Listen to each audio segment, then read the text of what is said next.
চলো আজকে আমরা শুরু করি তড়িৎ বলরেখা দিয়ে। ঠিক আছে, এবং প্রথম প্রশ্ন, তড়িৎ বলরেখা কাকে বলে? তো তড়িৎ ক্ষেত্রের মধ্যে যদি আমরা একটা ধনাত্মক আধানকে রাখি, তাহলে সেই ধনাত্মক আধানটা একটা বল অনুভব করে। যদি একটা ইলেকট্রিক ফিল্ড যদি থাকে এবং তার মধ্যে যদি কিউ আধান রাখি, তাহলে সেই কিউ আধানটা কিউ পরিমাণ বল অনুভব করে। এটা আমরা আগের দিন দেখেছি, এবং সেই বলের ক্রিয়ায় এই কিউ আধানটা চলতে শুরু করে। ঠিক আছে, তা বলরেখাগুলো হচ্ছে তড়িৎ ক্ষেত্রের মধ্যে কতগুলো কাল্পনিক রেখা, যে রেখার কোনো একটা বিন্দুতে যদি আমরা স্পর্শকটা নিই, তাহলে সেই স্পর্শকটা সেই বিন্দুতে তড়িৎ ক্ষেত্রের দিক নির্দেশ করবে। ঠিক আছে, কতগুলো কাল্পনিক রেখা যার কোনো বিন্দুতে অঙ্কিত স্পর্শক সেই বিন্দুতে তড়িৎ ক্ষেত্রের অভিমুখ নির্দেশ করবে। তো ধনাত্মক আধানকে রাখতে হবে। ঠিক আছে, তাহলে তড়িৎ ক্ষেত্র যদি এরকম হয়, এটা একটা কাল্পনিক রেখা। তার মানে কি, একটা যদি আধানকে, পজিটিভ আধানকে যদি রাখি, সেই আধানটা এই রেখা বরাবর যেতে শুরু করবে। এবার কোনো একটা পয়েন্টে যদি আমি তড়িৎ ক্ষেত্র বার করতে যাই, তাহলে সেই পয়েন্টে কী করতে হবে, আমাকে একটা স্পর্শক টানতে হবে। তাহলে সেই স্পর্শকটাই হবে তড়িৎ ক্ষেত্রের ডিরেকশন। ঠিক আছে, মান কি করে বার করা হয়?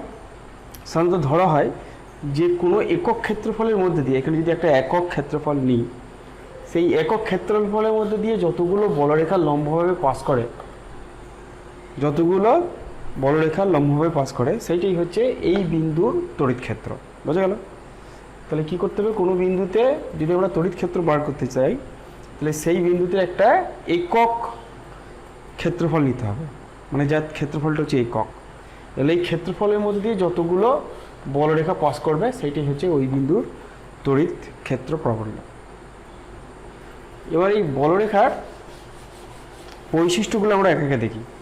ঠিক আছে, তড়িৎ বলরেখার বৈশিষ্ট্যগুলো বা ধর্মগুলো আমরা একে একে দেখি। তো প্রথম ধর্ম হচ্ছে যে তড়িৎ বলরেখা ধনাত্মক আধান থেকে শুরু হয় এবং ঋণাত্মক আধানে গিয়ে শেষ হয়। তার মানে যদি কোনো প্লাস কিউ আধান থাকে, তাহলে তড়িৎ বলরেখা সবসময় ধনাত্মক আধান থেকে এরকম করে স্টার্ট হবে, এরকম করে ধনাত্মক আধান থেকে স্টার্ট হয়। আর যদি কোনো ঋণাত্মক আধান হয়, নেগেটিভ যদি আধান হয়, তাহলে সবসময় বলরেখাগুলো এরকম নেগেটিভ আধানে গিয়ে শেষ হবে। বুঝতে পারলো?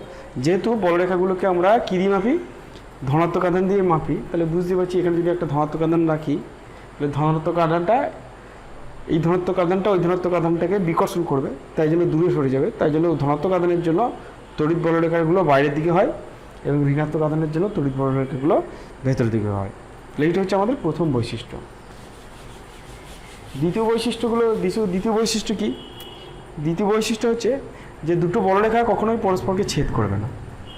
মনে করো দুটো বলরেখা পরস্পরকে এখানে ছেদ করবে, তার মানে কি, ছেদ বিন্দুতে দুটো স্পর্শক টানা যাবে। যেমন এই রেখাটার জন্য একটা স্পর্শক হবে এই দিক বরাবর, আর এই রেখাটার জন্য একটা স্পর্শক হবে এই দিক বরাবর।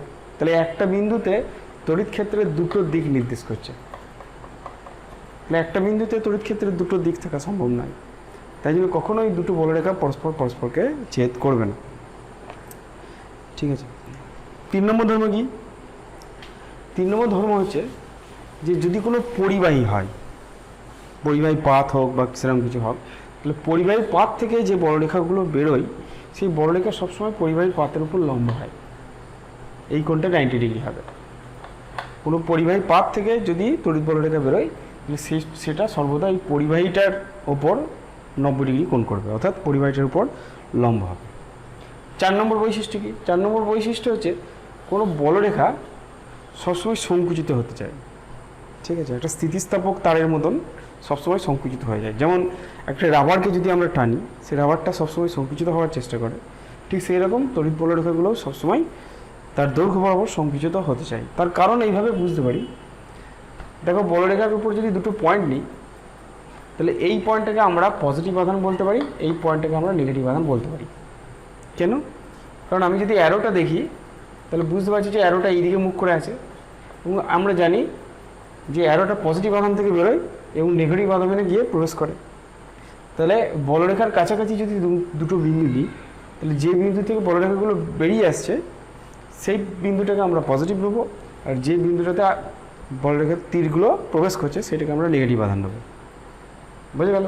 এবার আমরা জানি পজিটিভ আর নেগেটিভ পরস্পরকে আকর্ষণ করে, এই কারণেই তড়িৎ বলরেখাগুলো পরস্পর একটা স্থিতিস্থাপক তারের মতন, অর্থাৎ তারা সংকুচিত হওয়ার চেষ্টা করে। নেক্সট হচ্ছে যে দুটো বলরেখা যদি পাশাপাশি থাকে তাহলে তারা পরস্পরকে বিকর্ষণ করে। কারণ কি, যদি দুটো বলরেখা এরকম করে নিই, তো বলরেখার এরকম কাছাকাছি যে পয়েন্টগুলো আছে, যেমন এটা যদি প্লাস কিউ হয়, এটা প্লাস কিউ হবে, যদি এদিকে অ্যারো থাকে, আর এদিকে যদি মাইনাস কিউ হয়, এটা মাইনাস কিউ হবে। অর্থাৎ দুটো বড়লেখার কাছাকাছি দুটো পয়েন্টকে যদি বিবেচনা করি, তাহলে একদিকটা প্লাস একদিকটা মাইনাস, এই প্লাসটা এই প্লাসকে বিকর্ষণ করবে, এই মাইনাসটা এই মাইনাসটাকে বিকর্ষণ করবে। অর্থাৎ তড়িৎ বলরেখা সবসময় কী চায়, পাশাপাশি বিকর্ষণ করতে, পরস্পরকে বিকর্ষণ করে। ঠিক আছে, সবসময় এই যে তড়িৎ বলরেখা যখন আঁকবো, খেয়াল রাখবো যে তড়িৎ বলরেখার একটা বিন্দু পজিটিভ হবে, বা প্রথম বিন্দুটা পজিটিভ হবে আর শেষের বিন্দুটা নেগেটিভ হবে। আমরা বারবার কী বলছি, যদি এরকম একটা অ্যারো আঁকি, তাহলে ধরেই নেব যে এই বলরেখার স্টার্টিং পয়েন্টটা আছে পজিটিভ আধান আছে এবং এন্ড পয়েন্টে মাইনাস আধান আছে। ঠিক আছে, এটাকে আমরা খেয়াল রাখবো।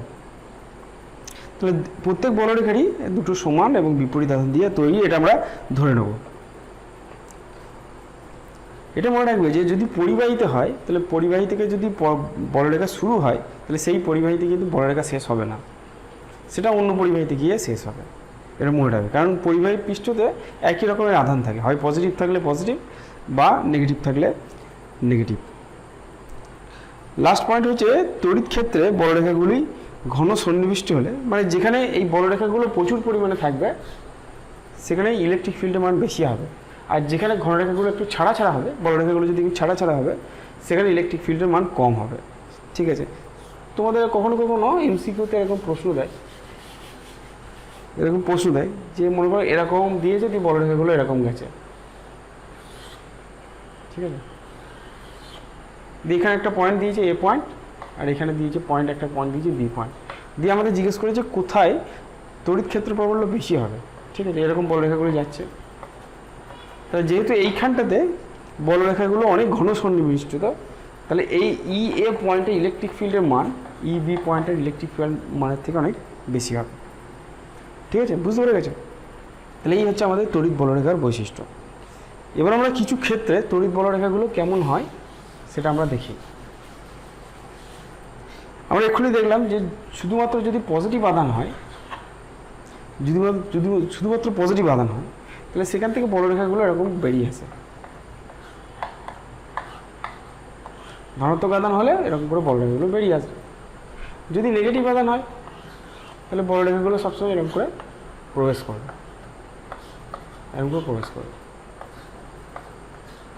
ঠিক আছে। কিন্তু যদি দুটো পজিটিভ হয়, তাহলে একটা পজিটিভ একটা নেগেটিভ, মনে করো এরকম একটা পজিটিভ আধান আর একটা নেগেটিভ আধানকে আমরা কাছাকাছি রেখেছি, তাহলে কী হবে? তাহলে বলরেখাগুলো পজিটিভ থেকে শুরু হয় নেগেটিভে গিয়ে শেষ হবে, এরকম হবে।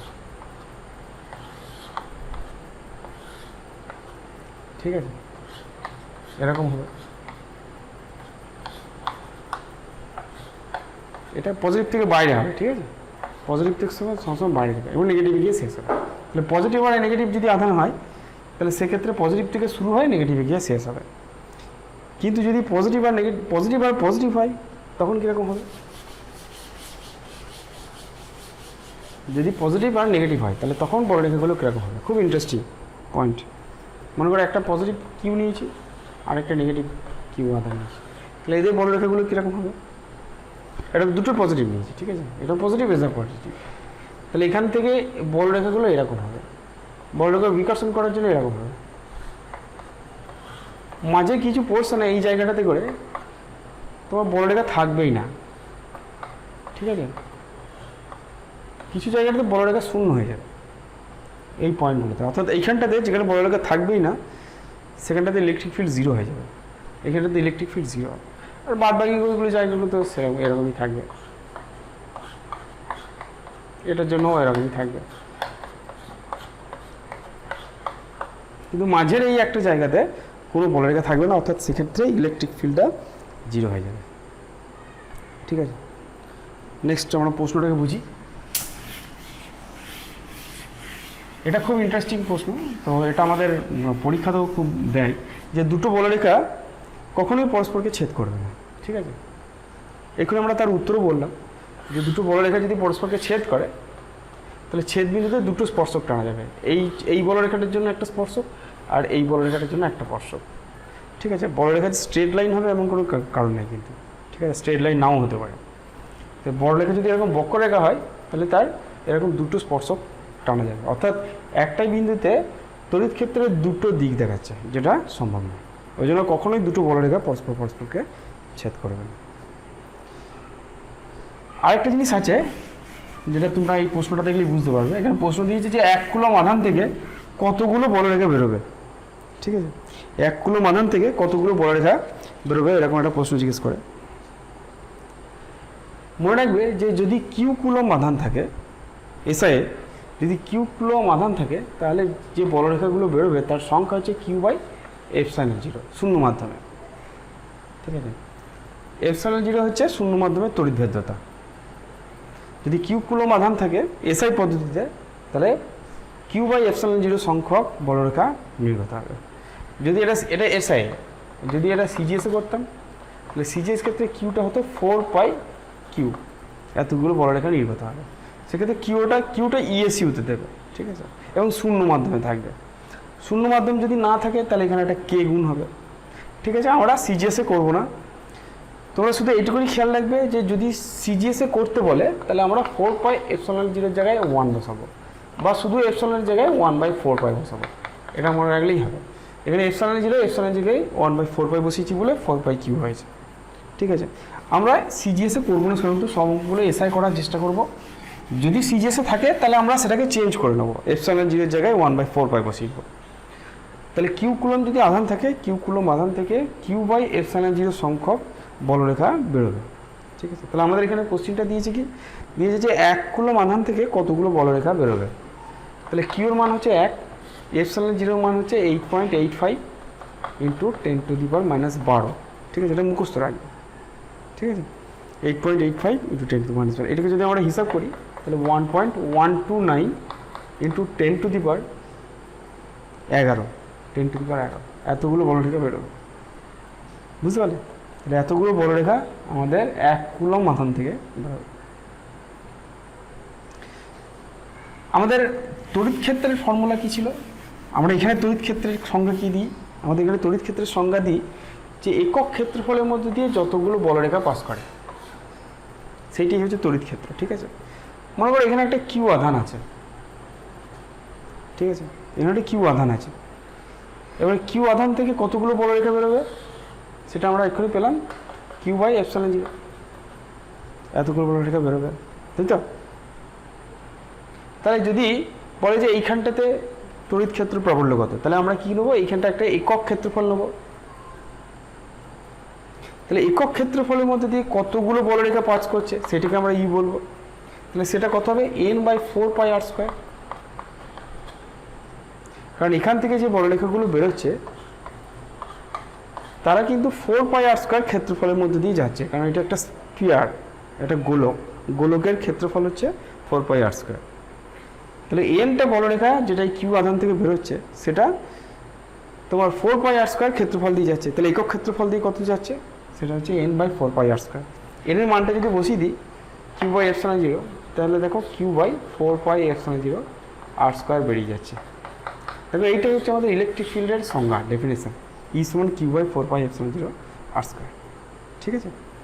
তাহলে বলরেখার সংখ্যা হচ্ছে কিউ বাই এপসাইলন জিরো, আর একক ক্ষেত্রফলের মধ্যে দিয়ে যতগুলো বলরেখা যাবে সেটাই হচ্ছে সেই পয়েন্টের ইলেকট্রিক ফিল্ড, তড়িৎ ক্ষেত্র প্রাবল্য। তাহলে বুঝতেই পারছো যত বেশি সংখ্যক বলরেখা কোনো একটা বিন্দুর চারিদিক দিয়ে পাস করবে সেখানে ইলেকট্রিক ফিল্ডের মানটা তত বেশি হবে,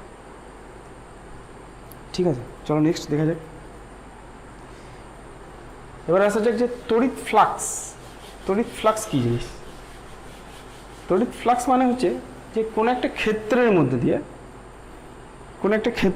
দিয়ে লম্বভাবে যতগুলো তড়িৎ বলরেখা পাস করে সেটাই হচ্ছে তড়িৎ ফ্লাক্স, ঠিক আছে।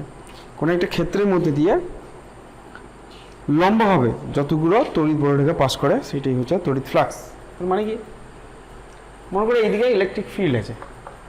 ইলেকট্রিক ফিল্ড মানে কি, ইলেকট্রিক ফিল্ড মানে হচ্ছে একক ক্ষেত্রফলের মধ্যে দিয়ে যতগুলো বলরেখা পাস করছে, কিন্তু আমরা সেইটি জানতে চাইছি না, আমরা জানতে চাইছি যে এই ক্ষেত্রফলের মধ্যে দিয়ে কতগুলো বলরেখা পাস করছে, সেইটি হচ্ছে তড়িৎ ফ্লাক্স। মনে করো এই ক্ষেত্রফলটা হচ্ছে ডিএ বা ডিএস ধরলাম। এবার এই ক্ষেত্রফলটা যদি এই তড়িৎ ক্ষেত্রের সঙ্গে লম্বভাবে থাকে, তাহলে সেক্ষেত্রে ফ্লাক্স যেটা হবে সেটা হচ্ছে ই ইন্টু ডিএস। ই মানে হচ্ছে একক ক্ষেত্রফলের মধ্যে দিয়ে যতগুলো বলরেখা যায়, তাহলে ডিএস ক্ষেত্রফলের মধ্যে দিয়ে কত দিয়ে যাবে, ই ইন্টু ডিএস। তাহলে এইটাই হচ্ছে তড়িৎ ফ্লাক্স, কোনো একটা ক্ষেত্রের মধ্যে দিয়ে লম্বভাবে যতগুলো বলরেখা পাস করে সেইটাই হচ্ছে তড়িৎ ফ্লাক্স। কিন্তু যদি এই যে ক্ষেত্রফলটা এটা যদি এরকমভাবে থাকে, অর্থাৎ ডিএস একটা ভেক্টর আছে সেটা আমরা জানি, যদি ডিএসটা এই দিক বরাবর থাকে, ঠিক আছে, ডিএসটা হচ্ছে ক্ষেত্রফলটা কত তার দিকটা যদি এই দিক বরাবর থাকে, অর্থাৎ এই অ্যাঙ্গেলটা যদি থিটা করে থাকে, তাহলে সেক্ষেত্রে তড়িৎ ফ্লাক্সটা কমে যাবে। তাহলে সেক্ষেত্রে আমরা তড়িৎ ফ্লাক্স কী করে বার করবো, সেক্ষেত্রে আমরা এই যে ইলেকট্রিক ফিল্ডটা নিয়েছি, ইলেকট্রিক ফিল্ডের ডিএস বরাবর কম্পোনেন্ট নিতে হবে, ঠিক আছে, ইলেকট্রিক ফিল্ডের ডিএস বরাবর কম্পোনেন্ট নিতে হবে। যেহেতু বলেছে যে লম্বভাবে যতগুলো বলরেখা পাস করছে, তাহলে ই এর ডিএস বরাবর কম্পোনেন্ট হচ্ছে ই কস থিটা, ঠিক আছে। তাহলে এই ক্ষেত্রে তড়িৎ ফ্লাক্স যেটা হবে সেটা হচ্ছে ই কস থিটা ইন্টু ডিএস। তার মানে আমরা ভেক্টরের ভাষায় এটাকে বলতে পারি ই ডট ডিএস।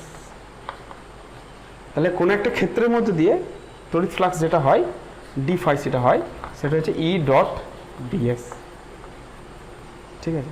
যদি এই ক্ষেত্রফলটা অনেক বড় হয়, যদি ক্ষেত্রফলটা অনেক বড় হয়, তাহলে সেক্ষেত্রে ফাই সমান ইন্টিগ্রেশন ই ডট ডিএস করতে হবে। বা অনেক সময় যদি ক্ষেত্রফলটা বড় হয়, যদি ইলেকট্রিক ফিল্ডটা সব জায়গায় সমান হয়, তাহলে ই ডট এসও লিখতে পারি, হয় ইন্টিগ্রেশন করব, যদি সেটা নিরবচ্ছিন্ন না হয়, কন্টিনিউয়াস না হয়, আর যদি কন্টিনিউয়াস হয় তাহলে ই ডট এস করলেই আমরা হয়ে যায়, ঠিক আছে। তাহলে এইটাই হচ্ছে তড়িৎ ফ্লাক্স। এবার আমাদের বলেছে তড়িৎ ফ্লাক্সের একক কী, একক বলতে পারছি ইলেকট্রিক ফিল্ডের একক ইন্টু ক্ষেত্রফলের একক। তাহলে একক কী হবে, আমাদের এসআই একক যদি লিখি, ইলেকট্রিক ফিল্ডের একক হচ্ছে newton coulomb inverse, newton per coulomb, তার সঙ্গে ক্ষেত্রফলের একক গুণ করে দেবে, newton coulomb inverse metre square, ঠিক আছে। তাহলে আমরা ফ্লাক্স বুঝতে পারলাম যে কোনো একটা ক্ষেত্রফলের মধ্যে দিয়ে লম্বভাবে যতগুলো তড়িৎ বলরেখা পাস করে সেইটি হচ্ছে তড়িৎ ফ্লাক্স। তাহলে ই ইন্টু ই ডট ডিএস এইটা হচ্ছে আমাদের তড়িৎ ফ্লাক্স। তাহলে নেক্সট চলে যাক।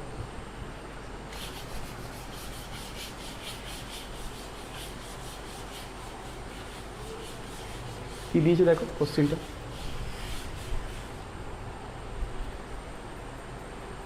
আমাদের কোশ্চেন দিয়েছে যে গাউসের উপপাদ্যটি বিবৃত করো, ঠিক আছে, গাউসের উপপাদ্যটি বিবৃত করো। দেখো সবসময় ইলেকট্রিক ফিল্ড অত সহজে বার করা যায় না, ঠিক আছে, অনেক ক্ষেত্র আছে যেখানে আমরা সাধারণত ইন্টিগ্রেশন করে ইলেকট্রিক ফিল্ড বার করতে পারি না, সেক্ষেত্রে গাউসের উপপাদ্যের সাহায্যে খুব সহজেই ইলেকট্রিক ফিল্ড বার করা যায়। গাউসের উপপাদ্য কি বলছে, গাউসের উপপাদ্য বলছে যে যদি একটা কোনো বদ্ধ তল যদি থাকে, কোনো একটা বদ্ধ তল মানে তোমরা ফুটবল মনে করতে পারো, এবার ফুটবলের মতন কোনো একটা শেপ আছে এবং এর ভেতরে মনে করো কিউ আধান আছে আর বাইরে মনে করো Q1 Q2 আধান আছে, ঠিক আছে। তো গাউসের উপপাদ্য বলছে যে এই বদ্ধ তলের মধ্যে দিয়ে অতিক্রান্ত মোট তড়িৎ ফ্লাক্স, যেটাকে আমরা ফাই বা integration close integration E dot ds বলছিলাম, এই বদ্ধতলটার মধ্যে দিয়ে অতিক্রান্ত মোট তড়িৎ ফ্লাক্স, বদ্ধতল হতে হবে কিন্তু, ঠিক আছে, বদ্ধতলের মধ্যে দিয়ে অতিক্রান্ত মোট তড়িৎ ফ্লাক্স যেটা ই ডট ডিএস বলছিলাম, সেটা হচ্ছে যদি সিজি এসআই লিখি তাহলে কিউ বাই এপসাইলন জিরো।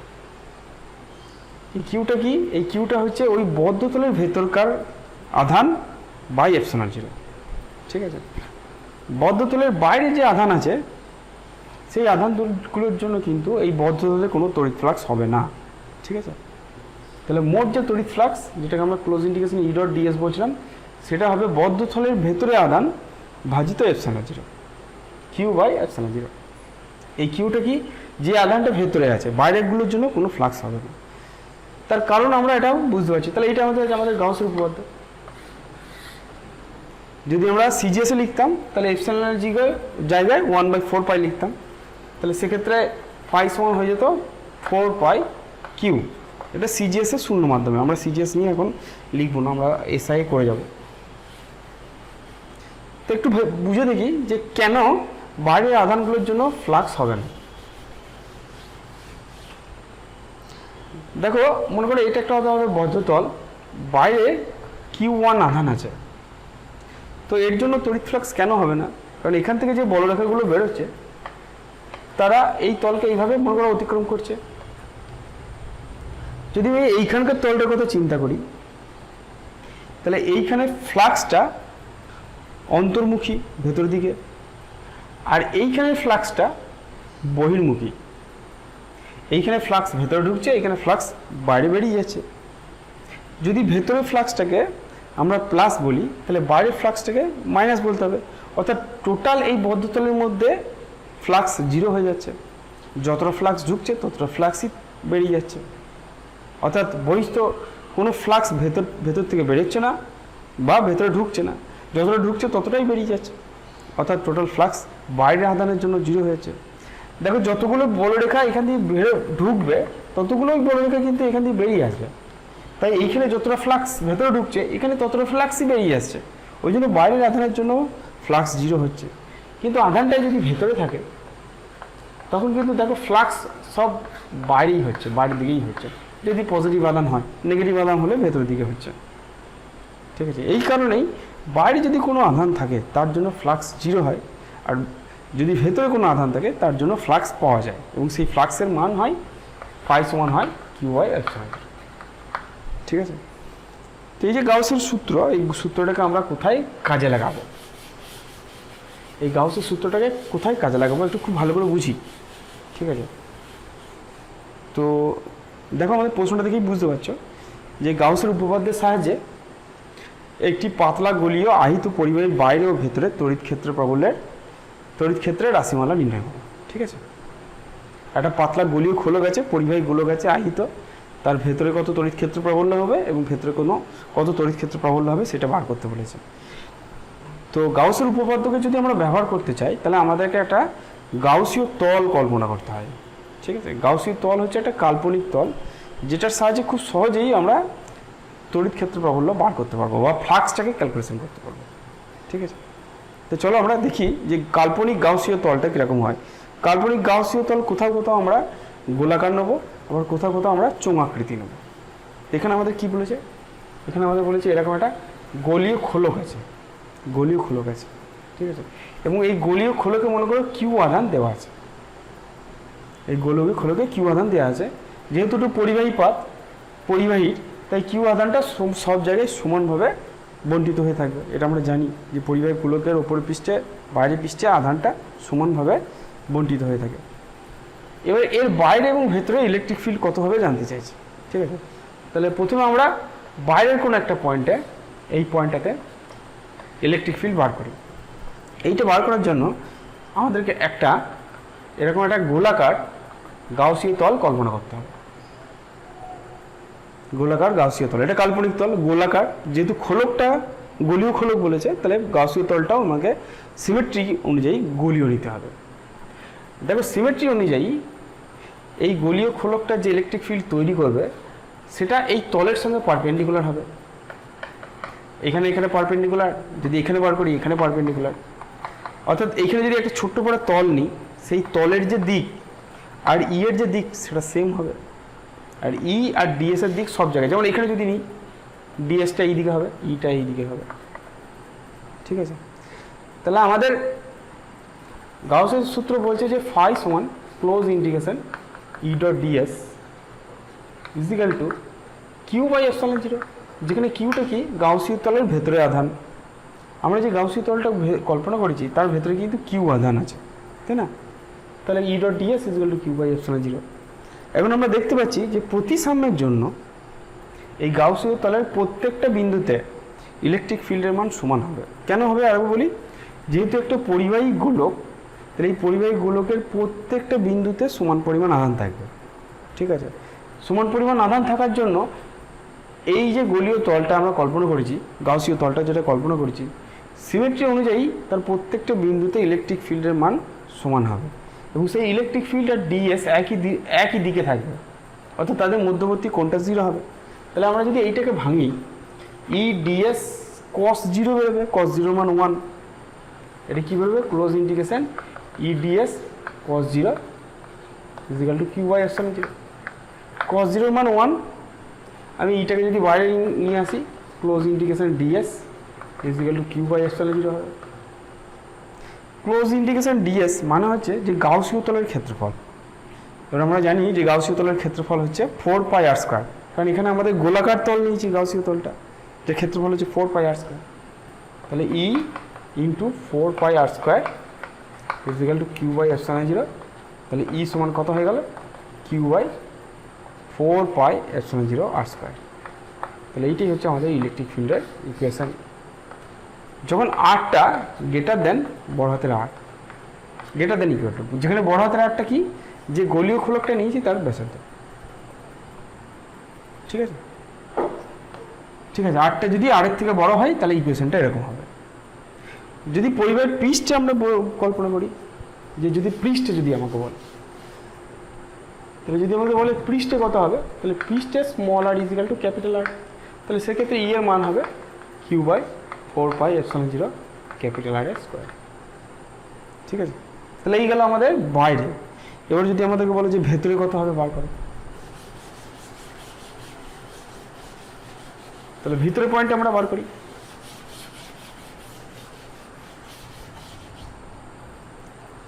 তো আমাদের হচ্ছে এইটা হচ্ছে আমাদের গোলীয় খোলক, যেটাতে কিউ আধান দেওয়া আছে। ঠিক আছে, এবার গোলীয় খোলকটার ব্যাসার্ধ ধরেছি আর। তো আমি ভেতরে এইখানে পি পয়েন্টে আমি ইলেকট্রিক ফিল্ড বার করতে চাইছি। ঠিক আছে, তাহলে আমি এইখানে একটা গোলাকার এরকম গাউসীয় তল কল্পনা করলাম, যার কেন্দ্রটা এইখানে হবে কিন্তু। ঠিক আছে, কেন্দ্রটা আর দূরত্ব, এইটা হচ্ছে আমাদের আর দূরত্ব। তো এখন যদি আমরা গাউসের উপপাদ্য লিখি, integration E dot ds equal to 0 হবে। কেন?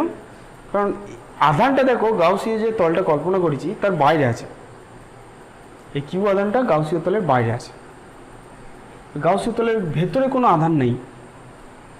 তাহলে এখানে যে কিউটা আসছিল সেটা তো ভেতরকার আধান, তাহলে সেটা 0 হয়ে যাচ্ছে। এটা 0 তখনই সম্ভব যদি এইটা 0 হয়। অথবা বলতে পারি যে কোনো পরিবাহী খোলক যদি হয় তাহলে তার ভেতরে ইলেকট্রিক ফিল্ড থাকবে না, তার ভেতরে ইলেকট্রিক ফিল্ড 0 হবে। ঠিক আছে, তো বাইরে ইলেকট্রিক ফিল্ড পেলাম, ভেতরে ইলেকট্রিক ফিল্ড পেলাম। নেক্সট প্রশ্ন দেখি।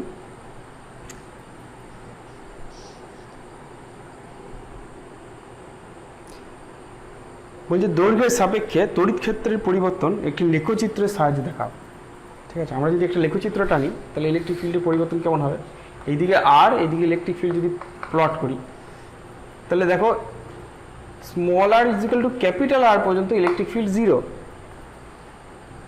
তারপর ক্যাপিটাল আরে ইলেকট্রিক ফিল্ডের মান হচ্ছে ই এর মান হচ্ছে q by 4 pi epsilon 0 R square, এবং তারপর এটা এরকম করে কমতে থাকবে। তারপরে এই ইটা 1 বাই আর স্কোয়ারের সঙ্গে ব্যস্তানুপাতিক, আর স্কোয়ারের সঙ্গে ব্যস্তানুপাতিক। ঠিক আছে, তাহলে এইটা হচ্ছে আমাদের লেখচিত্রের সাহায্যে প্রকাশ। কোনো একটা গোলীয় খোলক যদি হয় তাহলে তার ক্ষেত্রে দূরত্বের সঙ্গে ইলেকট্রিক ফিল্ডের পরিবর্তনের লেখচিত্র হচ্ছে এইরকম। ঠিক আছে, চলো নেক্সট দেখি। এটা খুব ইম্পর্টেন্ট। ঠিক আছে, এটা খুব ইম্পর্টেন্ট, খুব ভালো করে এটাকে পড়বে। বলছে একটা অসীম দৈর্ঘ্যের ঋজু আহিত পরিবাহের জন্য আর দূরত্বে তড়িৎ ক্ষেত্রের রাশিমালা নির্ণয় করে। ঠিক আছে, একটা অসীম দৈর্ঘ্যের পরিবাহীর জন্য মনে করো এরকম একটা অসীম দৈর্ঘ্যের পরিবাহী আছে, আহিত পরিবাহী। ঠিক আছে, এটা অসীম পর্যন্ত বিস্তৃত। এই পরিবাহীর জন্য আর দূরত্বে,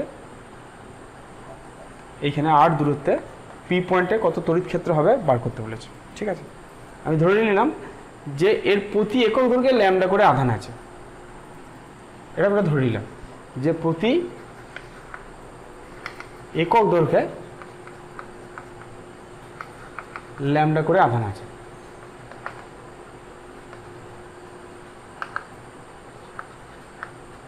ঠিক আছে, ধরে নিলাম। তো চলো এটা আমরা বার করি। এটা বার করার জন্য আবার আমাদেরকে একটা গাউসীয় তল কল্পনা করতে হবে, একটা কাল্পনিক গাউসীয় তল কাল্পনিক। কিন্তু এক্ষেত্রে গাউসীয় তলটা হবে চোঙাকৃতি। একটা এটা হচ্ছে আর দূরত্ব, একটা এল দৈর্ঘ্যের বা এল ব্যাসার্ধ নিয়ে একটা এরকম গাউসীয় তল কল্পনা করলাম, যার ব্যাসার্ধটা হচ্ছে আর ব্যাসার্ধের এবং এল দৈর্ঘ্যের, আর ব্যাসার্ধের এবং এল দৈর্ঘ্যের গাউসীয় তল একটা কল্পনা করলাম, চোঙাকৃতি গাউসীয় তল একটা কল্পনা করলাম। এটা কিন্তু পরিষ্কারভাবে লিখতে হবে যে একটা আর ব্যাসার্ধের, যেহেতু আর দূরত্বে পি বিন্দুতে আমাকে তড়িৎ ক্ষেত্র বার করতে হবে, তাহলে আর ব্যাসার্ধের এবং এল দৈর্ঘ্যের একটা চোঙাকৃতি গাউসীয় তল আমরা কল্পনা করলাম। এবং যেহেতু এটা একটা বদ্ধ তল, ওপরটা নিচটা নিয়ে, তাহলে আমরা গাউসীয় উপপাদ্যের সময় লিখতে পারি φ1 close integration E dot ds equal to এর ভেতরকার আধান বাই এপসিলন জিরো। এখন এইটার দৈর্ঘ্য যদি ল্যামডা হয়, এইটার দৈর্ঘ্য যদি এল হয় এবং প্রতি একক দৈর্ঘ্যে যদি ল্যামডা আধান থাকে, তাহলে এইখান থেকে এইটুকুনির মধ্যে যে আধানটা আছে তার মান হচ্ছে কিউ ল্যামডা ইন্টু এল, কারণ এইখানটা দৈর্ঘ্য হচ্ছে এল, একক দৈর্ঘ্যে ল্যামডা করে আধান আছে, তাহলে এল দৈর্ঘ্যে আধান আছে ল্যামডা এল, তাহলে এখানে কিউটা হবে lambda L by epsilon zero. ঠিক আছে, এখন দেখো তিনটে তল আছে, আমরা যদি ল্যামডাটাকে পজিটিভ ধরি তাহলে ইলেকট্রিক ফিল্ড এইভাবে থাকবে, ব্যাসার্ধ বরাবর বাইরের দিকে ইলেকট্রিক ফিল্ড থাকবে, যেটা বক্রতলকে লম্বভাবে ছেদ করবে। অর্থাৎ বক্রতলের প্রত্যেকটা বিন্দুতে তোমার পৃষ্ঠ এবং ইলেকট্রিক ফিল্ডের মধ্যে কোণ হবে 0 ডিগ্রি। ঠিক আছে, এখানে যদি একটা ছোটো বড় তল কল্পনা করি, তারও দিক হবে ইলেকট্রিক ফিল্ড বরাবর। ঠিক আছে, যেখানেই দেখবে কোনো তলকে লম্বভাবে ছেদ করছে ইলেকট্রিক ফিল্ড, সেখানে ইলেকট্রিক ফিল্ড আর তলের মধ্যবর্তী কোণ হচ্ছে 0 ডিগ্রি। কিন্তু এই তলটা হচ্ছে এসন ধরি, এসন তলটার ওপর দিকে, কিন্তু এক্ষেত্রেও ইলেকট্রিক ফিল্ড কিন্তু এই দিকেই আছে, এই অ্যাঙ্গেলটা 90 ডিগ্রি। এই বক্রতলটাকে আমরা S2 বললাম, আর নিচের এই তলটাকে আমরা, নিচের তলটা ডিরেকশন নিচের দিকে, ঠিক আছে, S3 বলবো। ঠিক আছে, তলের ডিরেকশনের সময় তলের সঙ্গে লম্বভাবে হয়। তাহলে আমরা এই যে ইন্টিগ্রেশনটাকে আছে, এটা তিনটে ভাগে ভাগ করলাম, ই ডট ডিএস S1 তলের জন্য plus E dot DS S2 তলের জন্য plus E dot DS S3 তলের জন্য, এটা সমান হবে lambda L by epsilon zero. দেখো এইটা 0 হয়ে গেল।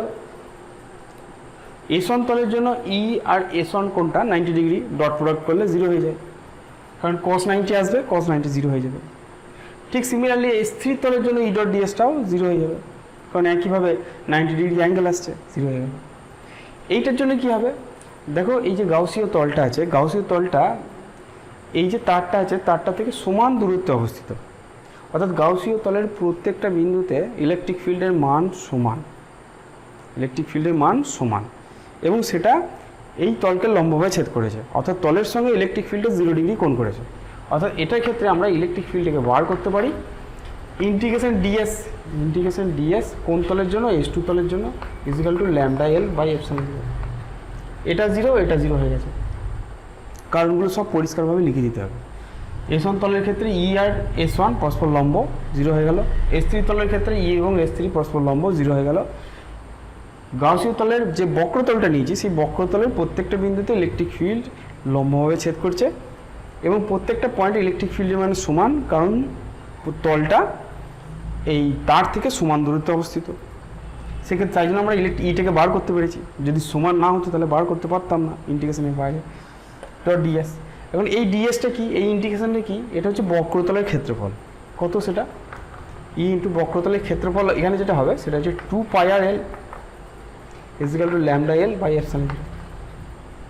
ঠিক আছে, এই এলটা কেটে দিলাম, তাহলে ই এর ভ্যালু যেটা বেরোবে সেটা হবে lambda by 2 pi epsilon zero আর।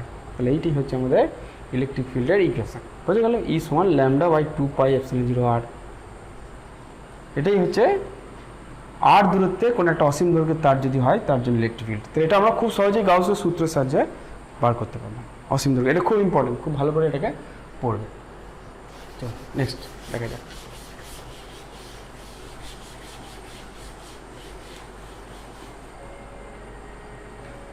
বলছি একটা অসীম সুষমভাবে আহিত সমতল অপরিবাহীর জন্য কোনো বিন্দুতে তড়িৎ ক্ষেত্র প্রাবল্য নির্ণয় করে। কি বলেছে, বলেছে এরকম একটা পাত আছে, অসীমভাবে বিস্তৃত, ঠিক আছে, এবং এটাকে আহিত করা আছে। আগের মতন ধরলাম প্রতি একক ক্ষেত্রে আধান, প্রতি একক ক্ষেত্রে আধান আমরা ধরলাম সিগমা করে আধান আছে। এই পাত্রটার প্রতি একক ক্ষেত্রফলে সিগমা করে আধান আছে। আমি ঠিক উপরে এখানে পি পয়েন্টে ইলেকট্রিক ফিল্ড বার করতে চাইছি, এই পাত্রটার ঠিক উপরে পি পয়েন্টে। তো আমরা কী করবো, এই পি পয়েন্টকে একটা চোঙ কল্পনা করবো, এরকম গাউসীয় চোঙ, যেটা পাত্রটাকে এইখানটাই ছেদ করেছে, ঠিক আছে, ঠিক আছে, এরকম একটা চোঙ আমরা কল্পনা করব, যেটা এইখানটাতে ছেদ করেছে, এখানে ছেদ করেছে, ঠিক আছে। এই চোঙটা এমনভাবে নেবো যাতে ওপরে যতটা থাকবে নিচেও ঠিক ততটাই থাকবে, চোঙের ওপরে যতটা থাকবে নিচেও ততটা, যাতে করে এই পয়েন্টে ইলেকট্রিক ফিল্ড যা হবে এই পয়েন্টেও ইলেকট্রিক ফিল্ড তাই হবে, ঠিক আছে। তো এইখানকার ক্ষেত্রফলটাকে আমরা ডেল্টা এস বললাম, তাহলে এইখানকার ক্ষেত্রফলটাও ডেল্টা এস হবে, আর যেখানে ছেদ করেছে তার ক্ষেত্রফলও ডেল্টা এস হবে, ঠিক আছে। তাহলে আমরা যদি এই চৌমাকৃতি গাউসীয় তলে গাউসের সূত্র লিখি, তাহলে close integration E dot DS, এইটাই হচ্ছে মোট ফ্লাক্স, সেইটা হচ্ছে এই গাউসীয় তলের ভেতরে কত আধান আছে, গাউসীয় তলের ভেতরে কত আধান আছে, দেখো একক ক্ষেত্রফলে সিগমা করে আধান আছে, তাহলে এখানকার ক্ষেত্রফল হচ্ছে ডেল্টা এস, যেখানে ছেদ করেছে সেখানে ডেল্টা এস হচ্ছে ক্ষেত্রফল, তাহলে টোটাল আধান হচ্ছে sigma into delta S by epsilon zero. তাহলে এই যে গাউসীয় তলটা আমরা যেটা নিয়েছি তার ভেতরে যে আধানটা আছে সেটা হচ্ছে sigma into delta S by epsilon zero, যেমন আছে, ঠিক আছে। এবার এইটাকে আমরা তিনটে তলে ভাগ করব। এই তলটা ডিরেকশন হচ্ছে এই দিকে, এটাকে আমরা S1 বলবো, বক্রতলটা এই দিকে আছে সেটা হচ্ছে S2 বলবো, আর এটাকে S3 বলবো। এক্ষেত্রে ইলেকট্রিক ফিল্ডটা এই দিক বরাবর হয় আর নিচের দিকে এই দিক বরাবর হয়, ঠিক আছে। যেহেতু এটা পজিটিভ আধান ইলেকট্রিক ফিল্ড বাইরের দিকে হয়, তাহলে এটাকে আমরা তিনটে সারফেসে ভাগ করি। S1 সারফেসের জন্য integration S1 E dot ds plus integration S2 E dot ds plus integration S3 E dot ds is equal to sigma delta S by epsilon zero, ঠিক আছে। এখন দেখো এই S2 তলের জন্য ই ডট S2 যদি করি তাহলে জিরো হবে, তাহলে এই টার্মটা জিরো হবে কারণ এটা লম্ব হয়ে আছে। তাহলে S1 তলের জন্য এই ইন্টিগ্রেশনটার মান ই ইন্টু ডেল্টা এস হবে,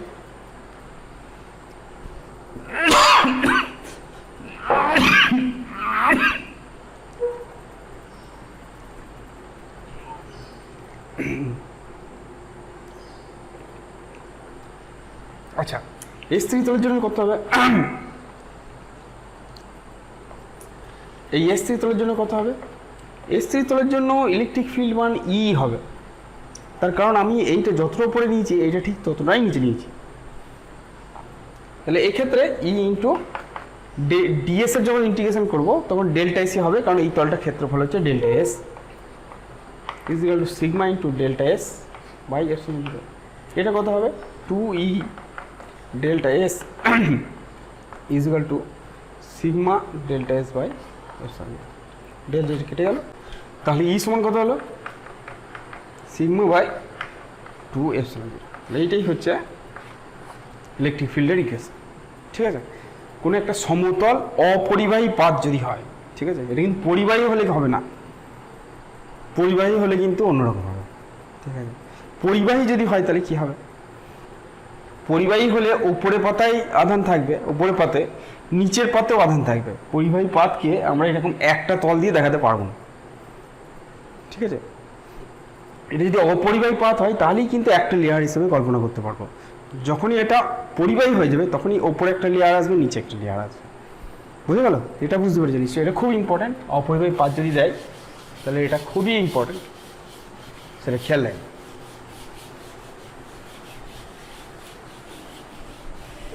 চলো নেক্সট দেখি কি বলেছে। যদি এটা সমতল পরিবাহী পাত হতো তাহলে কি হতো, সমতল পরিবাহী পাত যদি হতো তাহলে তাকে আমরা ওরকম একটা পাত হিসাবে নিতে পারতাম না, তাকে আমাকে এরকম একটা মোটা পাত হিসাবে কল্পনা করতে, ঠিক আছে, যার উপরের পৃষ্ঠে প্লাস সিগমা আর নিচের পৃষ্ঠেও প্লাস সিগমা করে আধান থাকতো, ঠিক আছে। কারণ পরিবাহী যখনই হবে তখন আধানটা ডিস্ট্রিবিউট হওয়ার চেষ্টা করবে, তাহলে উপরে সমস্ত পৃষ্ঠতলের মধ্যেই কিন্তু সমান পরিমাণে আধান থাকবে। অর্থাৎ সেক্ষেত্রে আমরা যখন close integration E dot DS করবো, ঠিক আছে, তখন সেক্ষেত্রে 2 সিগমা ইন্টু ডেল্টা এস করতে হবে। কারণ আমি যখনই এরকম একটা চোঙ কল্পনা করব যেটা এখানে ছেদ করেছে, তাহলে এই তলের ক্ষেত্রে এই ওপরের পাতের জন্য প্লাস সিগমা আর নিচের পাতের জন্য প্লাস সিগমা, তাহলে অ্যাকচুয়ালি এটা +2 সিগমা দেখতে পাবে। এরপর এটাকে যদি ভাঙি, এই ওপরকার পাতের জন্য ই ইন্টু ডেল্টা এস হবে আগের মতনই, আর নিচের পাতের জন্য E dot E into delta S হবে। বক্রতলের জন্য কিছু হবে না, তার কারণ ইলেকট্রিক ফিল্ড আর এসটা পরস্পর লম্ব, এবং সেটার ক্ষেত্রে 2 sigma into delta S by epsilon 0 হবে। এটা যদি ক্যালকুলেশন করি 2E delta S is equal to 2 sigma into delta S by epsilon 0, 2 আর ডেল্টা এস কেটে যাবে, তাহলে ই সমান হবে সিগমা বাই এপসিলন 0। যা বেরিয়েছিল অপরিবাহী পাতের ক্ষেত্রে, যদি এটা পরিবাহী পাত হয় তাহলে সেটা ডবল হয়ে যাবে, যেহেতু দুটো সারফেস আছে, তো ওপরে প্লাস সিগমা থাকলে নিচেও প্লাস সিগমা থাকবে। ওপরেরটা এখানে যা ইলেকট্রিক ফিল্ড তৈরি করবে, নিচেরটাও ইলেকট্রিক ফিল্ড তৈরি করবে। এই দুটোর ডিস্টেন্স খুব কম বলে সেম পরিমাণ ইলেকট্রিক ফিল্ড তৈরি করবে, যদিও ডিস্টেন্সের উপর ডিপেন্ড করে না, গাউসীয় তল বলছে টোটাল চার্জের উপর ডিপেন্ড করে, ঠিক আছে। তো চলো আমরা নেক্সট প্রশ্ন দেখি। নেক্সট প্রশ্ন কী বলেছে? নেক্সট প্রশ্ন বলছে, একটা অঙ্ক দিয়েছে, বলছে 20 সেন্টিমিটার ব্যাসার্ধের একটি গোলীয় খোলককে 20 মাইক্রোকুলম আধানে আহিত করা হলো, ঠিক আছে। নিম্নলিখিত ক্ষেত্রে তড়িৎ ক্ষেত্র প্রাবল্য নির্ণয় করো। তাহলে যে রেডিয়াসটা দিয়েছে আমাদের যে গোলীয় খোলকটা, সেটা হচ্ছে 20 সেন্টিমিটার। তাহলে ফার্স্ট কোশ্চেনে আমাকে দিয়েছে আরটা কত দিয়েছে, কত সেন্টিমিটার দূরে দিয়েছে, 15 সেন্টিমিটার দূরে, যেটা লেস দ্যান ক্যাপিটাল আর। তার মানে এটা নিশ্চয়ই গোলীয় খোলকটার ভেতরে, তার মানে গোলীয় খোলকের ভিতরে যদি হয় তাহলে ইলেকট্রিক ফিল্ডে 0 হবে, ঠিক আছে। সেকেন্ড কেস কী দিয়েছে? সেকেন্ড কেসটা আরটা দিয়েছে আমাদের 40 সেন্টিমিটার, 40 সেন্টিমিটার, যে ক্ষেত্রে এটা বাইরের পয়েন্ট গ্রেটার দেন আর, অর্থাৎ এখানটা আমরা 0.4 মিটার লিখতে পারি। তাহলে এই ক্ষেত্রে ইলেকট্রিক ফিল্ড কত হবে? E is equal to Q by 4 pi epsilon 0 R square, তাই তো। কিউর মান কত দিয়েছে? 20 মাইক্রোকুলম, তাহলে কিউর মান দিয়েছে 20 into 10 to the power -9, 4 pi epsilon 0 9 into 10 to the power micro দিয়েছে 10 to 6, sorry 10 to 9 into 10 to 9 by R square মানে 0.4 এর স্কোয়ার মানে 16 ইন্টু 10 টু দি পাওয়ার -2, ঠিক আছে। এখানে হিসাব করলে কত হবে? 9 দুগুণে 18, তাহলে 18 by 16 into 10 to the power 9, 10, 11, 12 into 6, এটা কত হবে?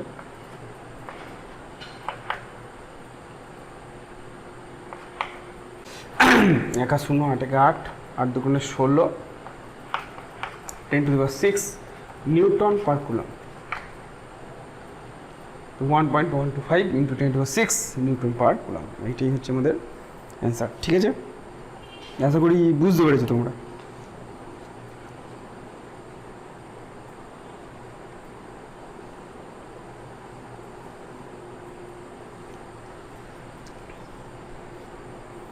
চলো নেক্সট দেখি।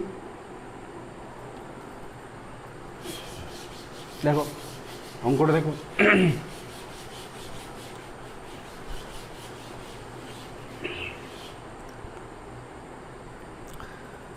তো বলেছে কোন স্থানে ইটা দিয়েছে 2i cap plus 3j cap, এটা দিয়েছে 2i cap plus 3j cap. এবার দিয়েছে যে 0.5 মিটার বর্গাকার পাতকে দিয়ে দুটো কেস দিয়েছে, তার মানে যে ক্ষেত্রফলটা দিয়েছে সেটা হচ্ছে 0.5 স্কোয়ার মানে 0.25 মিটার স্কোয়ার, এটা হচ্ছে আমাদের ক্ষেত্রফল। ডিরেকশনটা কোশ্চেনে দিয়েছে, ঠিক আছে, ডিরেকশনটা আমাদের কোশ্চেনে দিয়েছে। প্রথমে 1 নম্বরে এসটা দিয়েছে ওয়াইজেড তলে দিয়েছে, ঠিক আছে, এসটা দিয়েছে ওয়াইজেড তলে। ওয়াইজেড তলে মানে কীরকম, মনে করি এটাকে যদি এক্স, এটা ওয়াই, এটা জেড বলি, তাহলে ওয়াইজেড তল যদি হয় তাহলে তার ডিরেকশন তার সঙ্গে পারপেন্ডিকুলার হয়, অর্থাৎ আই ক্যাপ বরাবর হয়। তাহলে প্রথম ক্ষেত্রে এস ভেক্টরটা 0.25 আই ক্যাপ হবে, অর্থাৎ সেক্ষেত্রে ফ্লাক্স যেটা হবে ফাই, সেটা হবে ই ডট এস, অর্থাৎ 2 I cap plus 3 J cap dot 0.25 I cap. এটা যদি আমরা বার করি তাহলে আই ক্যাপ চলে গেল 0.5 newton coulomb inverse metre square. First case বুঝে গেল। সেকেন্ড কেসে কি, সেকেন্ড কেসে আমাদের যে তলটা দিয়েছে সেটা হচ্ছে এক্স ওয়াই তলের সঙ্গে সমান্তরাল। তাহলে এক্স ওয়াই সঙ্গে যদি সমান্তরাল হয় তাহলে সেটা এক্স ওয়াই তলে ধরতে পারি। মনে রাখবে যে তল বরাবর দেবে তার সঙ্গে পারপেন্ডিকুলার, অর্থাৎ কে ক্যাপ হবে তল। তাহলে 2 নম্বর কেসে এসটা হচ্ছে আমাদের 0.25 কে ক্যাপ, এইটা হচ্ছে আমাদের এস ভেক্টর। তাহলে সেক্ষেত্রে আমরা ফ্লাক্স যদি বার করি, ই ডট ডিএস যদি বার করি, ই ডট এস, আমাদের ডিএস তো না, এই ক্ষেত্রে এস বলে দিয়েছে, তাহলে দেখো সেটা 0 হবে, কারণ ই এ তো কে ক্যাপ নাই, এখানে কে ক্যাপ আছে, তাহলে 0 হয়ে গেল। ঠিক আছে, চলো নেক্সট অঙ্ক দেখি।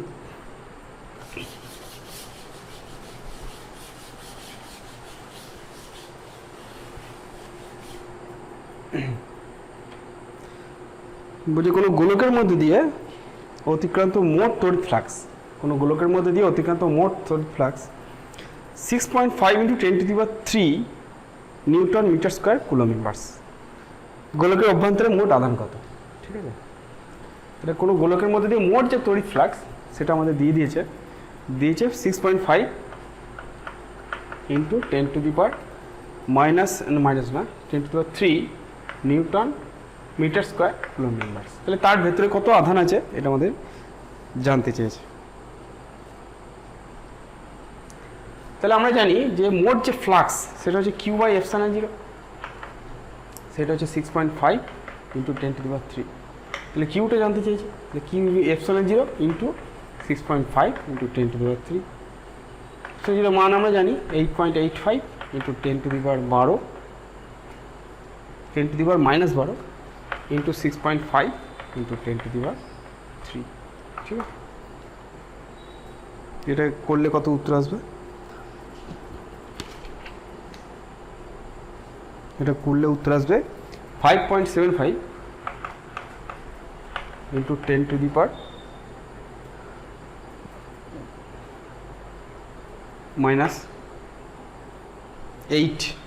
এত কিলোমিটার। ঠিক আছে, যেহেতু আমাদের গোটা ফ্লাক্সটা বলে দিয়েছে, ফ্লাক্স মানেই Q/ε0, যেহেতু গোলক হচ্ছে একটা বদ্ধতল, তাহলে আমরা খুব ইজিলি এটাকে ক্যালকুলেশন করতে পারি। চলো নেক্সট দেখি। বলছে শূন্যস্থানে রাখা একটি রিজু সরু তারকে 20 মাইক্রোকুলম আধানে আহিত করা হলো। তারটি থেকে 15 সেন্টিমিটার দূরে তড়িৎ ক্ষেত্র প্রাবল্য নির্ণয় করো। ঠিক আছে, তাহলে আমরা অসীম দৈর্ঘ্যের তার যদি হয় তাহলে সেক্ষেত্রে ইলেকট্রিক ফিল্ডের ইকুয়েশন পেয়েছিলাম λ/2πε0 r। এটাকে এইভাবে লিখতে পারি 2λ/4πε0 r, যেখানে ল্যামডাটা কি, ল্যামডাটা হচ্ছে একক দৈর্ঘ্যের আধান, অর্থাৎ Q/L। ঠিক আছে, আমাদের অঙ্কটাতে কিউ বলে দিয়েছে 20 মাইক্রোগ্রাম। ঠিক আছে, তাহলে 20 × 10⁻⁶, আর তারটার দৈর্ঘ্য যেটা বলে দিয়েছে সেটা হচ্ছে 40 সেন্টিমিটার। 40 সেন্টিমিটার মানে হচ্ছে 0.4 মিটার।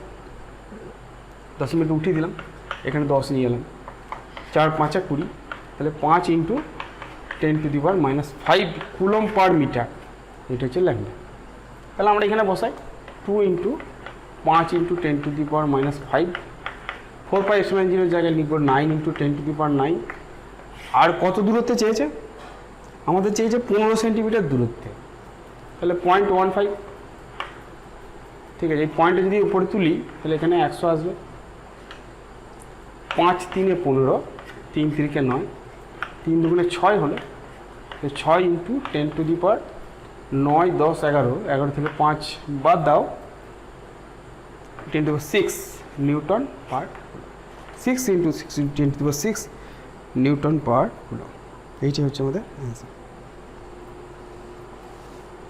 ঠিক আছে, চলো নেক্সট দেখা যাক।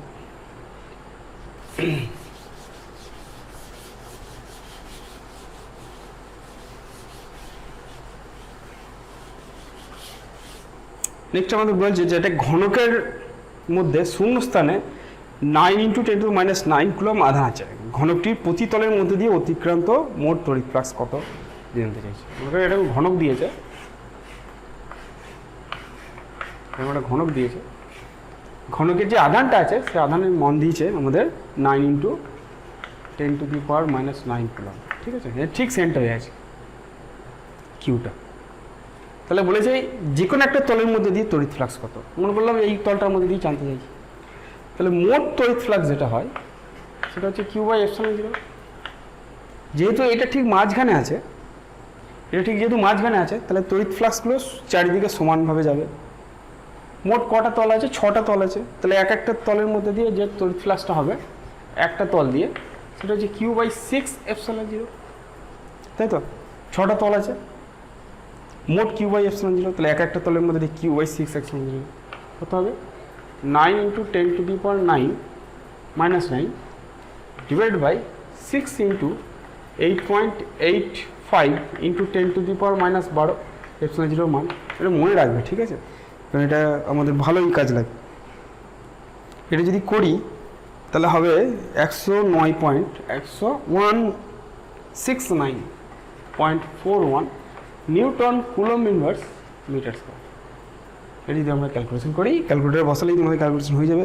তাহলে এইটা হচ্ছে আমাদের অ্যান্সার। নেক্সট দেখা যাক, চলো।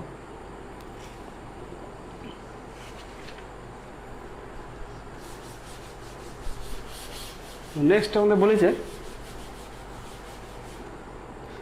কোনো স্থানে ই সমান 200 i cap newton per coulomb যদি এক্স গ্রেটার দেন 0 হয়, আর minus 200 i cap n newton per coulomb যদি এক্সটা লেস দেন 0 হয়। 20 সেন্টিমিটার দীর্ঘ এবং 5 সেন্টিমিটার ব্যাসার্ধের একটি চোঙের কেন্দ্র মূল বিন্দুতে অবস্থিত, তার অক্ষ বরাবর এক্স অক্ষ বরাবর প্রতিটি বৃত্তাকার তলের মধ্যে দিয়ে অতিক্রান্ত তড়িৎ ফ্লাক্স কত? চোঙের বক্রতলের মধ্যে দিয়ে অতিক্রান্ত তড়িৎ ফ্লাক্স কত? আর চোঙের অভ্যন্তরে মোট আধান কত? এই কটা জিনিস আমাদের জানতে চাইছে। ঠিক আছে, চলো কীরকম দিয়েছে আমরা একটা বুঝি।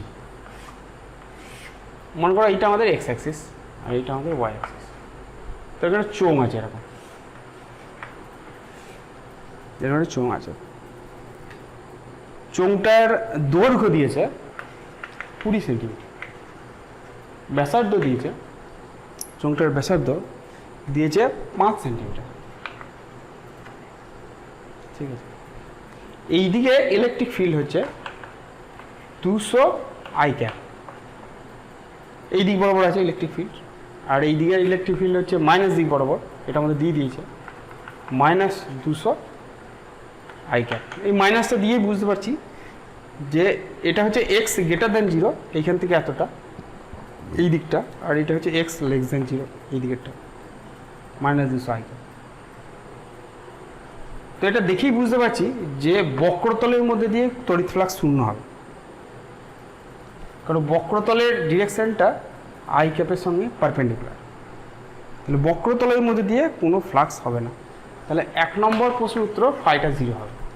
বক্রতল কার্ভ সারফেস দিয়ে ইলেকট্রিক ফিল্ড 0 হবে, কারণ কার্ভ সারফেসে ইলেকট্রিক ফিল্ডটা স্পর্শকীয়ভাবে ছেদ করছে, স্পর্শকীয়ভাবে যাচ্ছে, তাহলে ফ্লাক্স 0 হবে। এবারে এই সারফেসের মধ্যে দিয়ে কত হবে? এই সারফেসের মধ্যে দিয়ে যা হবে এই সারফেসের মধ্যে দিয়েও তাই হবে।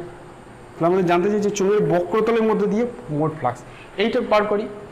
তাহলে এইটা বার করতে গেলে এর ক্ষেত্রফল দরকার। তাহলে ফাই সমান এই তলটার জন্য সেটা হচ্ছে ই ইন্টু এ, এটা ডিরেকশন এই দিকেই আছে, তাহলে আমাদের cos 0 আসবে, অর্থাৎ ই ইন্টু এ করলেই হবে। তাহলে ই ইন্টু ক্ষেত্রফল হচ্ছে পাই আর স্কোয়ার। ইটা কত দিয়েছে? 200, আমি আই ক্যাপটা নিলাম না, সেটা আমাদের এই ক্ষেত্রফলের সঙ্গে চলে গেছে। 200 ইন্টু পায়ের মান হচ্ছে 3.14 ইন্টু আর স্কোয়ার মানে হচ্ছে 5 ইন্টু 10⁻² মিটার, তার স্কোয়ার করব, তাহলে 25 ইন্টু 10⁻⁴ আসবে। এটাকে আমরা যদি ক্যালকুলেশন করি তাহলে বেরোবে 1.57, ঠিক আছে, এটা বেরোবে 1.57 newton metre square coulomb inverse, ঠিক আছে। 3 নম্বরে চোঙের ভেতরে মোট আধান কত, অর্থাৎ এই চোঙের মধ্যে মোট ফ্লাক্সটা কত, 5 টোটাল, এই তলের ফ্লাক্সও এইটাই হবে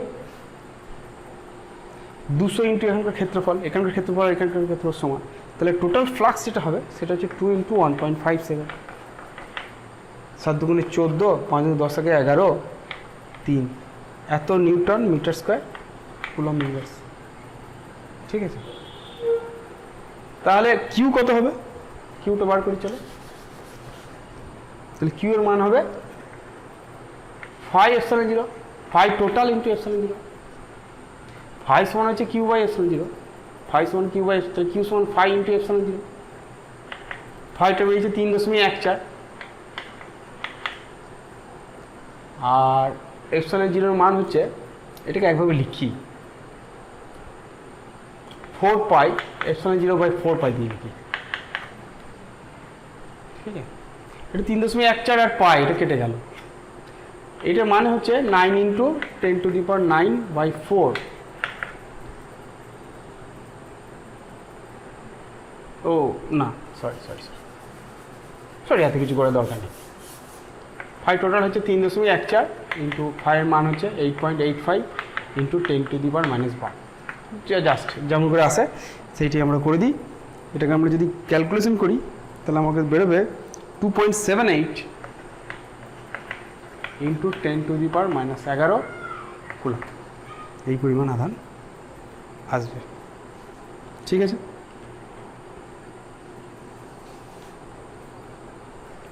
বোঝা গেছে?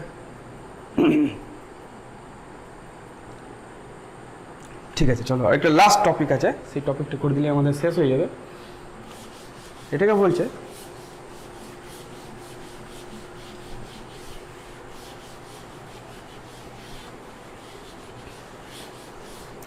যে যদি কোনো তারা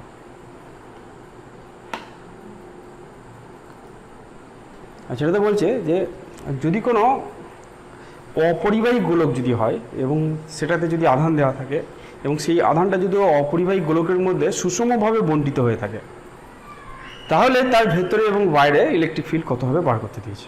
এটা খুব কঠিন বলবো না, এটা খুব রেয়ার কেস, তোমাদের না দেওয়ার সম্ভাবনাই বেশি।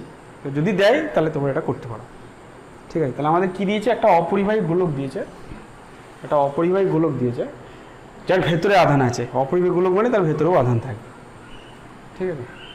এবার যদি বাইরের পয়েন্টে দেয়, কিউ আধানটা আছে সমানভাবে ডিস্ট্রিবিউট হয়ে গেছে, যদি বাইরের পয়েন্টে যায় তাহলে বাইরের পয়েন্টে ইলেকট্রিক ফিল্ড সোজা, বাইরের পয়েন্টে দিলে বাইরের পয়েন্টে একটা গাউসীয় তল কল্পনা করবো বৃত্তাকার, এবং ফাই সমান ক্লোজ ইন্টিগ্রেশন E.ds লিখবো, যেটা এক্ষেত্রে QY/0 হয়ে যাবে। যেহেতু গাউসীয় তলের সব পয়েন্টে ইলেকট্রিক ফিল্ড সমান, কেন্দ্র থেকে সমান দূরত্ব আছে বলে সমান হবে এবং সেটা তলের সঙ্গে লম্ব হবে, তাহলে ইটা বেরিয়ে আসবে এবং ডিএস এর উপর ইন্টিগ্রেশন করলে 4πr² হবে, QY/0 হয়ে যাবে। তাহলে ই সমান হয়ে যাবে QY 4πr², ঠিক আছে। এটা সে যেমন গলীয় খোলক করেছিলাম সেইটার মতনই, কিন্তু যদি ভেতরের পয়েন্টে দেয় তাহলে একটু মুশকিল আছে। এটা কখন হবে, যদি আরটা গ্রেটার দেন ক্যাপিটাল আর হয়। যদি ক্যাপিটাল আর ডিস্টেন্সে দেয় তাহলে সেটা ক্ষেত্রে 4πr² ক্যাপিটাল r² হবে, যদি আরটা ইকুয়াল টু ক্যাপিটাল আর হয়, ঠিক আছে। এটা অসুবিধা নাই, কিন্তু অসুবিধা কখন হবে, যদি আমাদের ভেতরের পয়েন্টে দেয়। তাহলে ভেতরের পয়েন্টটা আমরা ভালো করে বোঝার চেষ্টা করি যে ভেতরের পয়েন্টে দিলে আমরা কীরকম করব। তাহলে ভেতরের পয়েন্টে দিলে আমাদের যে এইটা হচ্ছে আমাদের গলীয় তল, আর ভেতরের পয়েন্ট আর দূরত্বে যদি দেয় কিউ আধান আছে, তাহলে আমাদের গাউসীয় তলটা এরকম হবে, ঠিক আছে। এখন আধান কিন্তু ভেতরেও আছে, আধান কিন্তু সুষমভাবে বণ্টিত হয়ে আছে, তাহলে এক্ষেত্রে সূত্রটা সেম থাকবে, ফাই সমান close integration E.ds is equal to ভেতরে আধান q enclosed by epsilon zero. ঠিক আছে, এখন এইটার ভেতরে আধান কত আছে সেটা বার করতে হবে, এটা একটু সাবধানে বার করতে হবে। ঠিক আছে, এইটা কি বলতে পারি, এটা বলতে পারি যে ইটা বেরিয়ে চলে এলো, ডিএস এর ইন্টিগ্রেশন যদি করি তাহলে 4πr² হবে গাউসীয় তলের ক্ষেত্রফল। প্রতিসাম্যের জন্য এই গাউসীয় তলের প্রত্যেকটা পয়েন্টে ইলেকট্রিক ফিল্ডের মান সমান হবে, তড়িৎ ক্ষেত্রের মান সমান হবে, ওই জন্য এটাকে আমরা বার করতে পেরেছি। আর ডিএস এর উপর ইন্টিগ্রেশন করলে গোটা গাউসীয় তলের ক্ষেত্রফল হয়, যেহেতু গাউসীয় তলটা হচ্ছে গোলাকার তাহলে 4πr² বেরোবে। এখন এর ভেতরে কত আধান আছে দেখো, আমি লিখছি, বোঝার চেষ্টা করো কিউ এনক্লোজড কত হবে। তবে এটা হবে কিউ বাই 4πR²